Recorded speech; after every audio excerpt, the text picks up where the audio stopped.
Dear students of class 11 in Rajshahi College, hope you all are doing well with your sound health and mind, and also studying yourselves in the days of pandemic of COVID-19. You know, as the classes in the schools and colleges are remained closed for a long time, we are undergoing taking classes online for the benevolence and welfare of the students. And as a part, I am Professor Muhammad Nafiz of English Department in Rajshahi College is here to say something to you.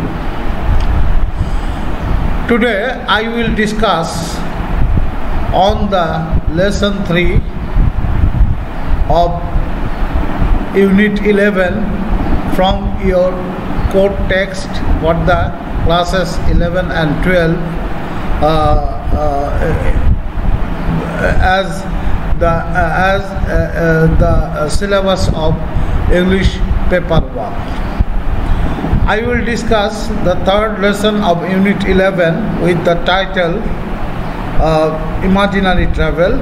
Actually, the text of this lesson was discussed by our eminent teacher, Dr. Shamyasati Bhomik, in the previous class.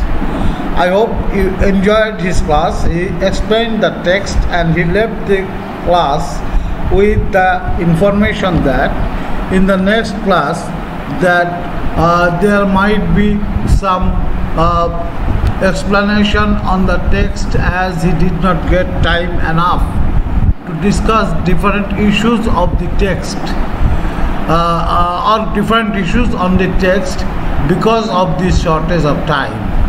Today I will try to discuss the unresolved issues of the text.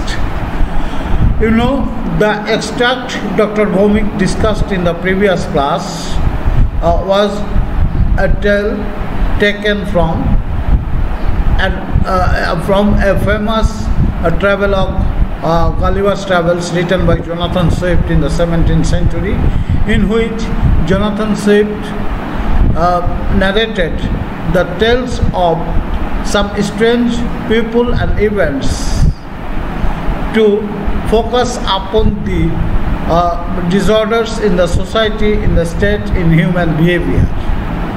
And the extract that is selected for your study in English for today shows us how people can be very much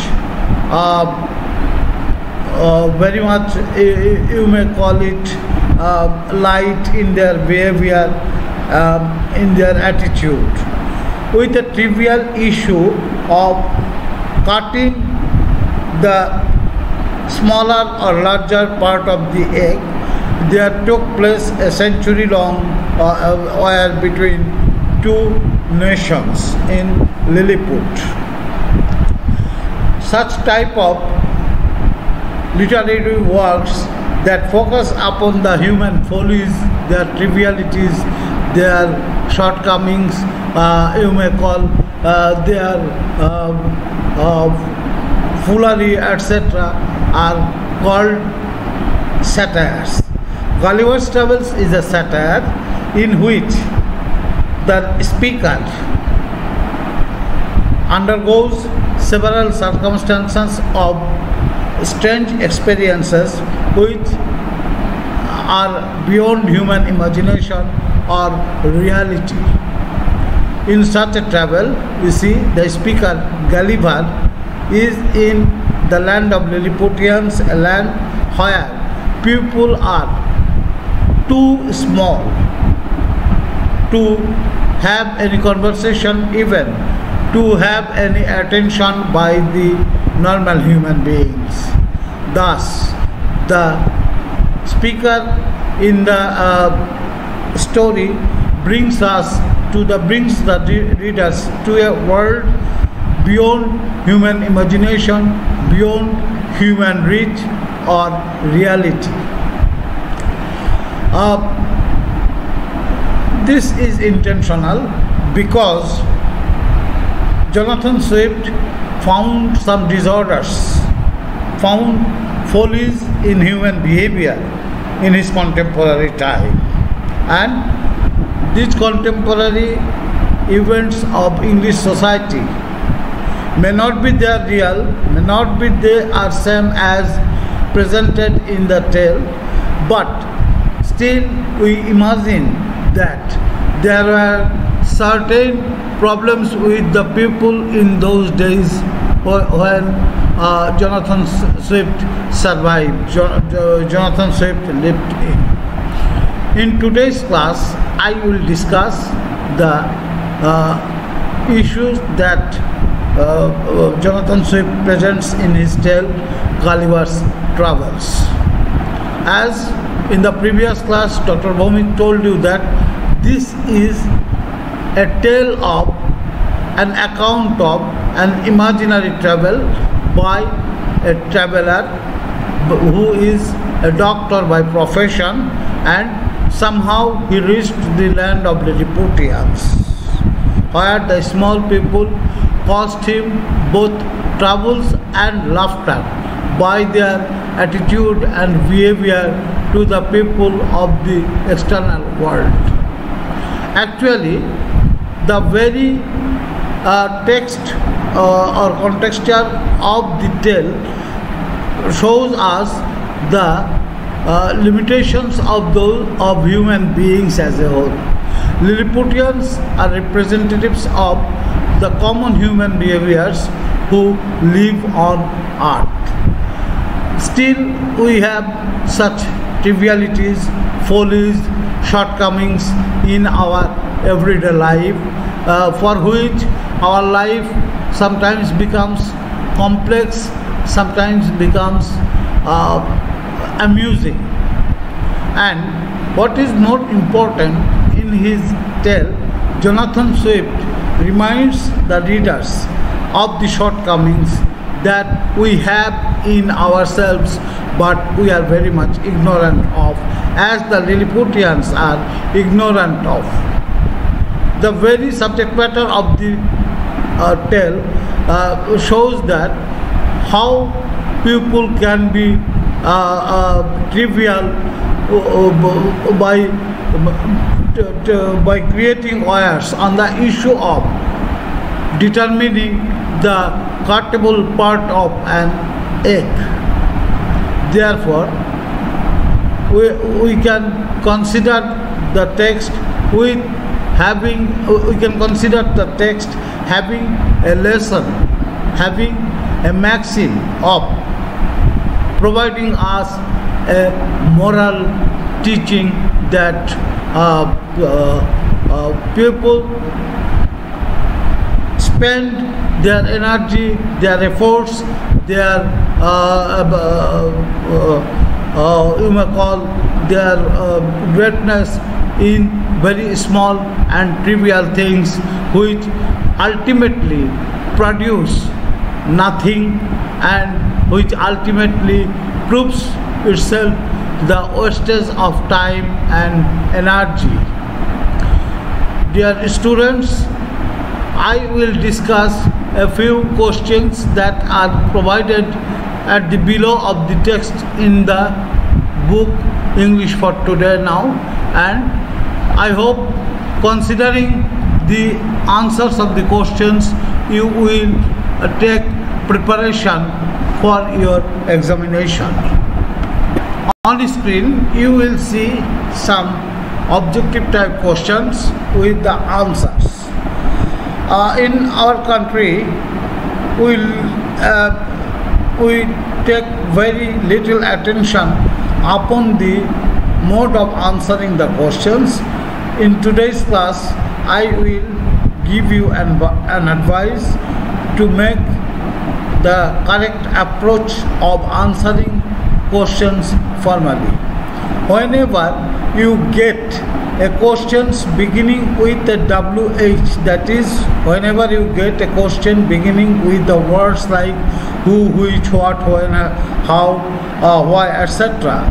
You will simply answer the question in assertive sentences with the regular structure of the sentence. But whenever you have a question beginning with beginning with an auxiliary verb such as are you mad, did they take place, did they go there, or has he done this, etc. and etc. I repeat, whenever you get a question beginning with an auxiliary verb, you will have to agree with the statement in the question or oppose the question, suggesting a yes or no. Did you go there? Yes, I went. Or no, I didn't. And this is the way of answering formal questions, and in your examination script you are expected to answer the questions in, of course, formal language.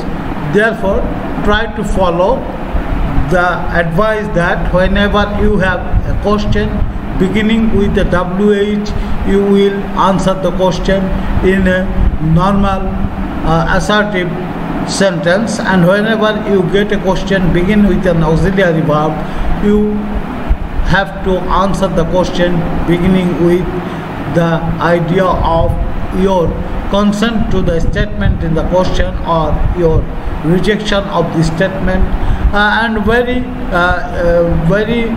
fundamentally you can start answering such questions with an introductory yes or no. The first question, you see, begins with the word with the WH, who. In the extract, who comes to visit Gulliver's house, what is his official position? Don't go for seeking answer from anything beyond the text. In your examination script, you will be asked to answer such questions only to show your comprehensive faculty in your examination script. So, what information we get from the visitor in the get about the visitor in Gulliver's house from the extract, we will simply state that identity or introduction in our answer. And to answer the question who comes to visit Gulliver's house, we get from the text the idea that Reldresal is the principal secretary of private affairs in Lilliputian King's Court, and we will suggest that Reldresal comes to visit Gulliver's house. And the supplementary question with the previous one is that what is his official position? From the text we learn that his official position is the Secretary of Private Affairs in the court of the King of Lilliput.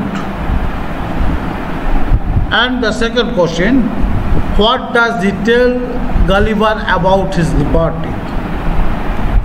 You know, the extract given in your court text suggests that Gulliver is in the land of Lilliput for a fortnight or 15 days or 2 weeks. Therefore, we see that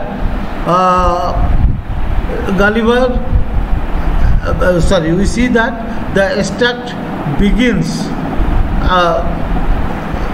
in Gulliver's house where he is imprisoned, where he lives in, and there the principal secretary of private affairs in the court of the Lilliputian king came to visit Gulliver, and he tells Gulliver about Gulliver's liberty. Here, his liberty means Gulliver's liberty, who was previously imprisoned by the Lilliputians, as the Lilliputians failed to understand or failed to recognize Gulliver, whether he was a human being at all, or what were his objectives visiting the land of Lilliputs. So he was imprisoned, and somehow Gulliver convinced Reldresal to take actions for Gulliver's liberty from the imprisonment. And from the accounts of Reldresal, we understand that Reldresal's efforts to release Gulliver from his imprisonment was very futile, as there was a different type of situation different type of situation or reality prevailing in the court of the Lilliputians. Thus, we see the principal secretary, while he meets Gulliver in his house, tells Gulliver that he could not do much for the liberty of Gulliver because the situation of the court was different, as there were two rival factions in the dispute of Gulliver's release from the imprisonment, and the stronger class opposed the release of Gulliver, yet Gulliver got released somehow. And in his approach to Gulliver, Reldresal tells Gulliver that he was happy with Gulliver's release. So our answer will be like this one. That is Reldresal, compliments Gulliver's liberty, congratulates him in a word, and tells Gulliver that Gulliver might not obtain his liberty so soon if the king's court had a situation like the present. That is, in the present situation, the court is in a dispute, the courtiers are divided, and Gulliver could not attain his release if the situation like the present one existed at the time of Gulliver's release. From this statement of Gulliver, we feel that the situation has somehow changed, and there are very little space of opposition in the past on the issue of Gulliver's release. Third question is on the factions living in Lilliput. In the text, we have the reference of two groups of people called Tramaxans and Slamaxans living on the land of Lilliput.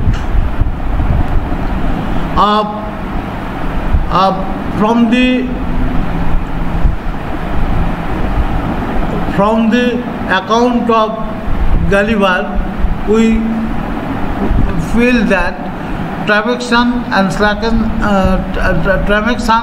the Slamaxans are rival on different issues. On the screen you see in Blefuscu, actually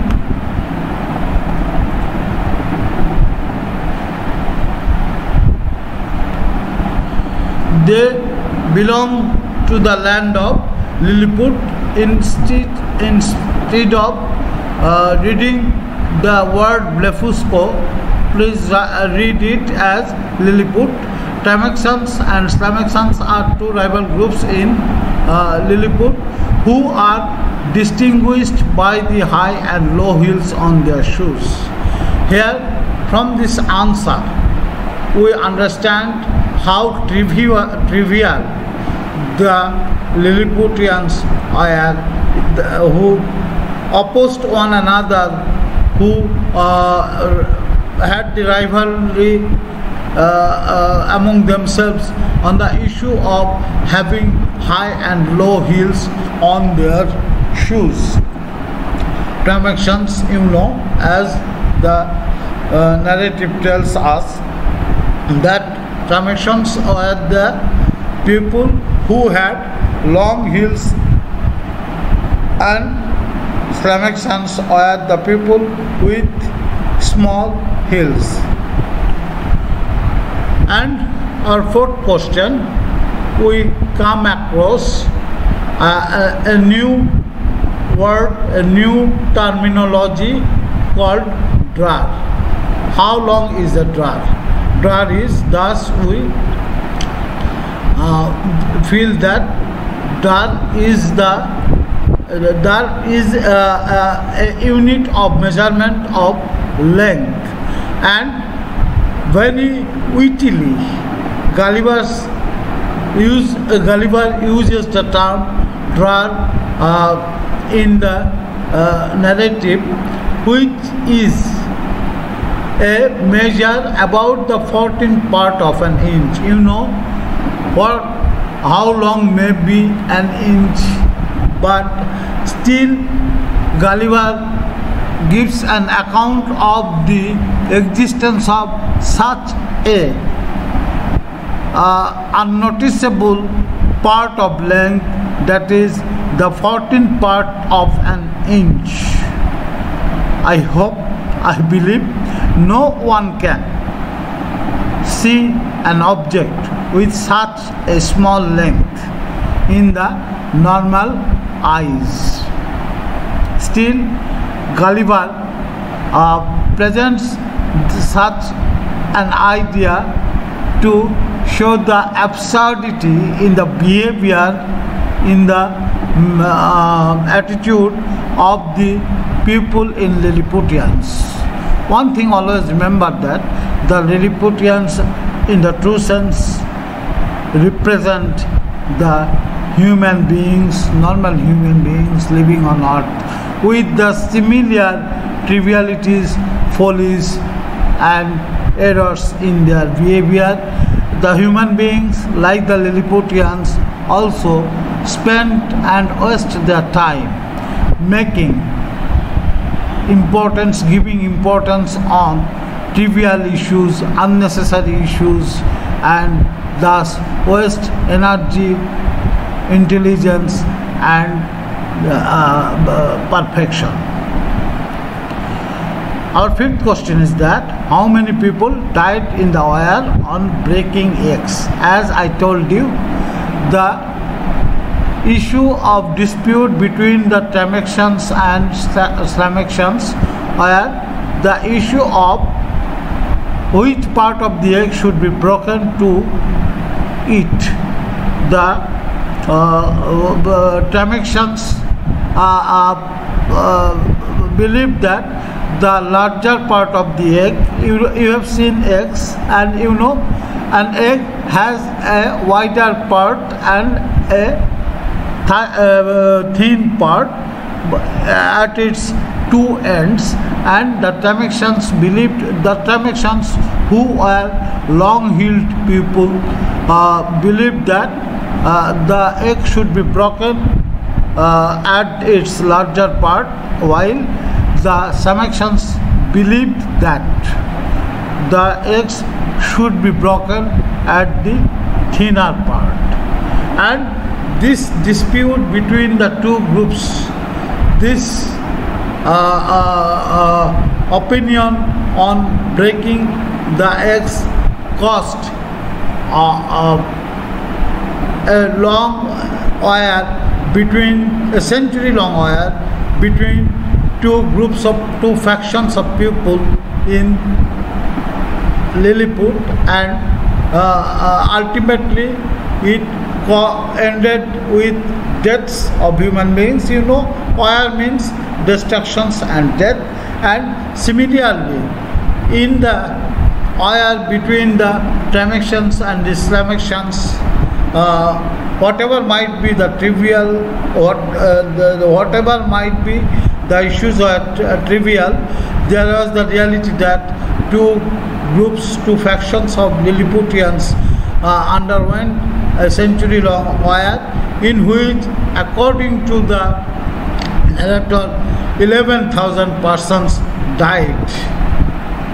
Just imagine, and how trivial and amusing it is to notice that on the mere issue of determining the side of breaking the eggs, 11,000 Lilliputians died in the battle. Just a note of amusement and laughter.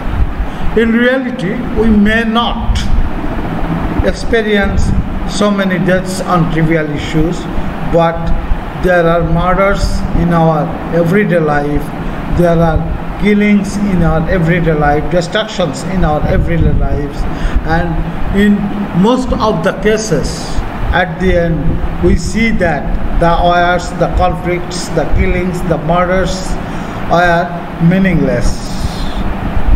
Actually, Jonathan Swift wanted to send the message that vengeance and anger are the things which are simply unproductive and enemies of human virtues and qualities. In the satire with the title Gulliver's Travels, again and again Jonathan Swift brings forth the follies and errors and also the wrongs in human behavior, attitude and practices, and he shows that for nothing, for some unnecessary issues, there takes place something in which only wastage wins, life is defeated. Thus, from the extract, we learn how humanity is overruled by inhumanity or triviality. Well, dear students, Gulliver's Travels, while we are students in class 9 and 10, we are suggested to read the simplified version of the text. And we had the opportunity of reading the text again when we studied in our honors course in the universities, in which we read the whole text, and we enjoyed the text with the accounts of so many trivial and meaningless events that Gulliver came across, experienced in different strange lands on the earth. The next question is that why did the heir to the throne of Lilliput hobble? Well, this is another interesting issue or account in the text. The heir to the throne hobbled in his gait to present himself with a heel of his shoes higher than the other, as he preferred to express his support for the Tamexan. The heir of the throne, or the prince, had the smaller throne, and from the account of the narrator Gulliver, we learned that the Lilliputians are divided in two factions, and it was their habit that one would oppose the other in all issues. But the heir to the throne did not like the attitude of the Lilliputians, and his family belonged to the group of the Sclamaxons who had small hills. He could not accept that attitude of his family members and the others on the issue of continuing of a war against the oppositions or against the long-heeled long-heeled people only for the sake of rivalry. Therefore, in spite of being a member of a family, of the royal family, having smaller or lower heels, he expresses his support to the higher heeled people, the Sclamaxons, so that there might a possibility to come there might come a possibility of settlement or reconciliation between the two nations. And from the account of the here, we, at least I myself, feel that Gulliver wants to show that in the midst of madness, triviality, in the midst of the war, in the midst of the activities full of follies, there are some people who act reasonably like the here in the book.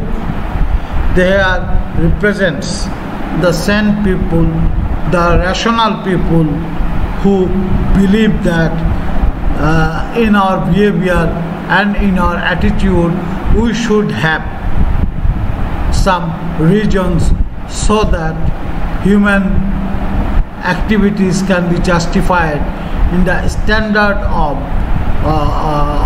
necessity, in the standard of logic and rationality.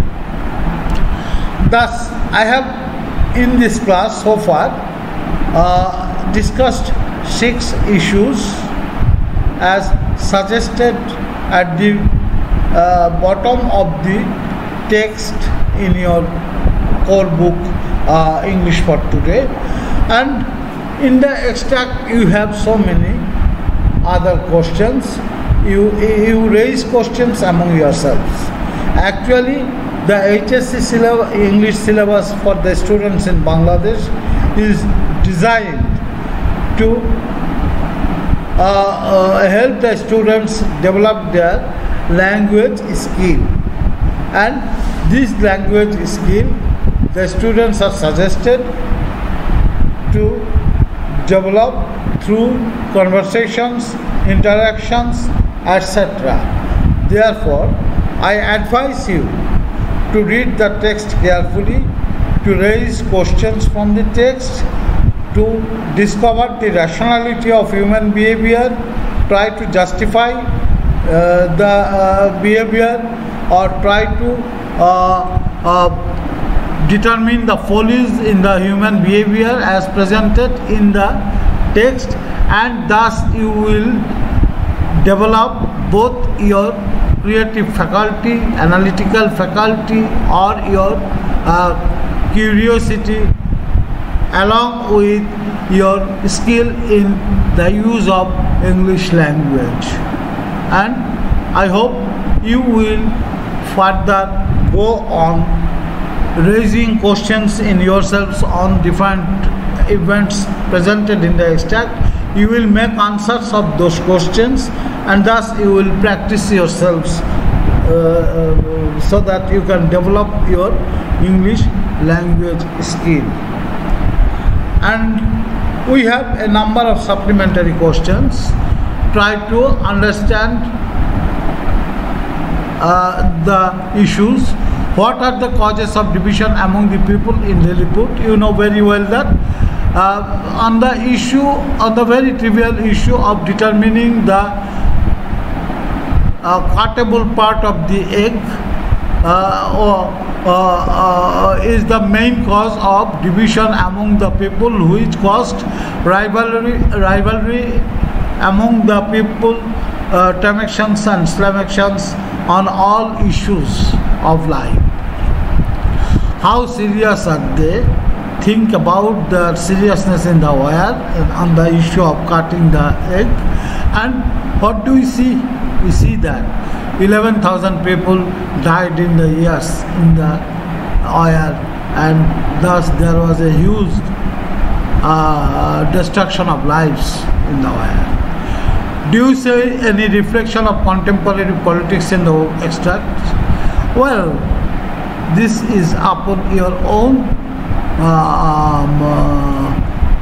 consideration whether you find any similarity between the events presented in the tale and the events that are undergoing on earth. Is the narrator critical of the Lilliputians? What do you think? Does he criticize the Lilliputians only or appreciates their behavior? At least we have the presentation of the heir of the Lilliputian throne, who appears to be logical in his behavior. Thus, though Gulliver or the narrator criticizes the Lilliputians for their lifestyle and behavior, he does not ignore the virtues that exist among the Lilliputians. Has he chosen to laugh at them? Does he make fun with the behavior of the Lilliputians? Actually, he designed the tale. Actually, the narrator or the writer rather designed the text in a manner in which it appears that the people of Lilliputians are very much habituated in such behavior.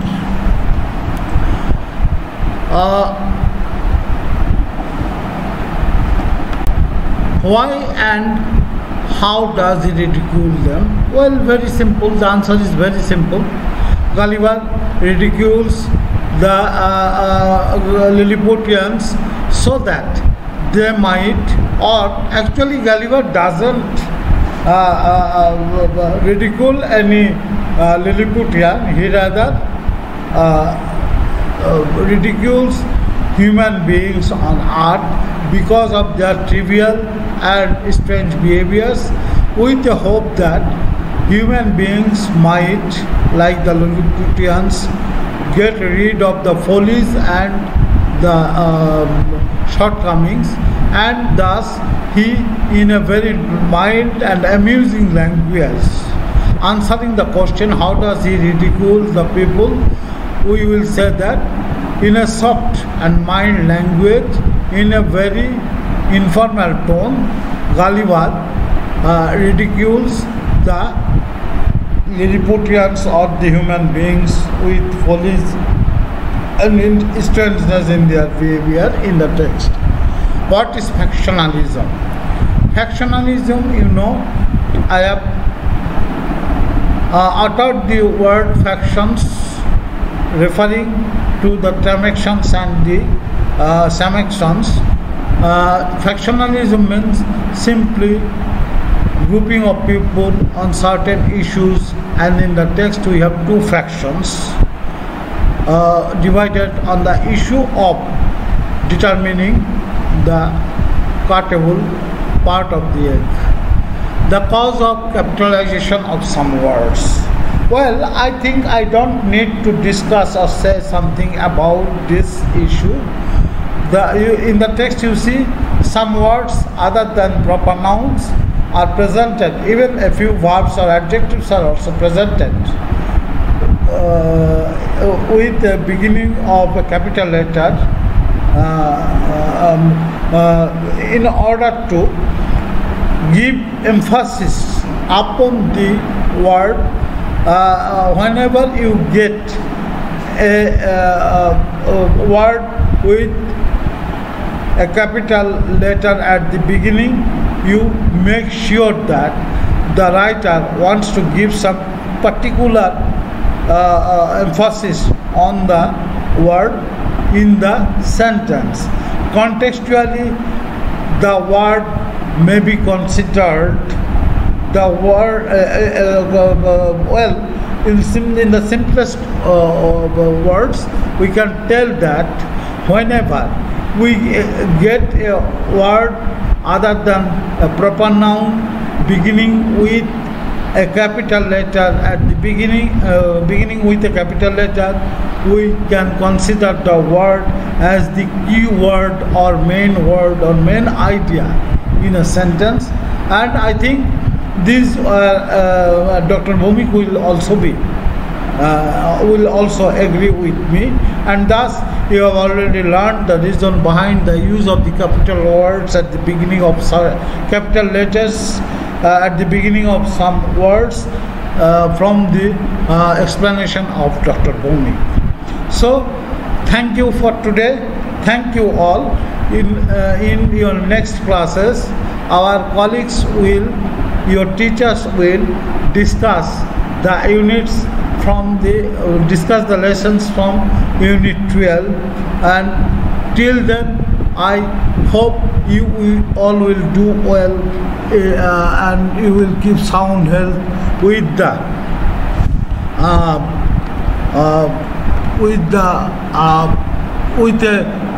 peaceful mind. Hope you all the best. Thank you all for today.